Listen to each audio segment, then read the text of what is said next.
최근 중국에서 오래전에 발행된 책 하나가 인기를 끌고 있습니다. 그 책은 바로 중국인은 한국인보다 뭐가 부족한가? 라는 제목으로 한국에 관련된 내용이 담겨 있어 발행할 당시에도 많은 사랑을 받았었는데요. 책을 쓴 저자는 장홍지혜라는 사람으로 이 책뿐만 아니라 경제, 정치, 사회에 관한 책을 출간하기도 하며 지금도 각종 시사 프로그램에 출연하여 대중들의 많은 사랑을 받는 사람인데요. 발행된 지 약 20년이 지난 지금 이 책이 다시 회자되고 있는데 이게 어떻게 된 일인지 자세히 알아보도록 하겠습니다.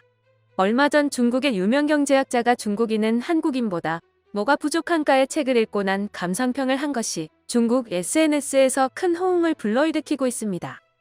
최근 중국인이 한국인보다 부족한 점이 무엇인가? 라는 책을 분석해봤습니다. 그 결과 책의 내용이 현재와 상당 부분 맞아 떨어졌는데요.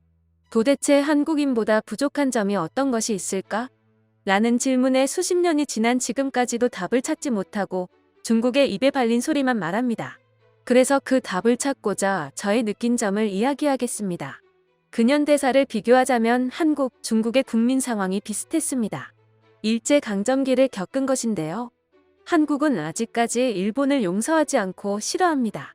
이런 모습은 어디에서나 찾아볼 수 있는데 특히 한국은 일본과 국제 경기가 펼쳐진다면 종목을 가리지 않고 일본을 이기려 합니다. 예전에 한국 축구 감독은 일본의 축구에 진다면 대한해협에 빠지겠다는 결의를 보이기도 하며 무조건 일본을 이기겠다는 의지를 보이기도 했습니다.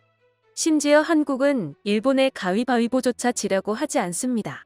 반면 중국인들은 일본을 이기고 싶은 마음이 조금이라도 있나요? 일본과의 경기가 있으면 지는 것뿐만 아니라 이기고 싶은 의지가 단 하나도 보이지 않습니다. 이런 모습에서 한국과 중국의 차이점을 확인할 수 있는 것입니다.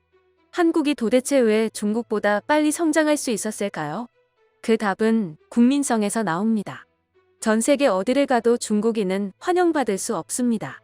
실제로 외국인들이 말하길 한국인을 보면 궁금해하고 친해지고 싶고 일본인을 보면 환영해주고 싶고 중국인을 보면 피하고 싶다고 말합니다. 게다가 도덕적인 모습에서도 한국과 중국은 완전히 다릅니다. 한국인들은 서로 쉽게 단합하는 모습도 찾아볼 수 있는데요. IMF 금 모으기 운동은 너무 많이 들어서 지겨울 정도이니 말 다 한 것이죠. 이렇게 위기일 때 단합하는 한국과 내일이 아니니 모르는 척하는 중국을 보면 그 답을 찾을 수 있습니다. 그리고 한국인은 중국인의 애국심과는 결이 다른 모습을 보이는데요. 되도록 국산품을 애용하려 하고 일본과 마찰이 발생했을 당시 노 재팬이라는 문구로 불매운동을 벌이기도 했습니다. 반면 중국은 자동차 시장에서 일본 차 점유율이 무려 25%에 육박하는 비중을 차지하고 있는데 과연 소수 사람만 일본을 옹호하는 것일까요? 일단 중국인부터 중국을 사랑해야 중국을 좋아하지 않을까 생각됩니다 라고 말했습니다. 이렇게 중국 지식인조차 한국과 중국의 극명한 차이점을 말하고 있었는데요. 과연 바람대로 중국이 문제점을 개선해 나갈지 기추가 주목됩니다.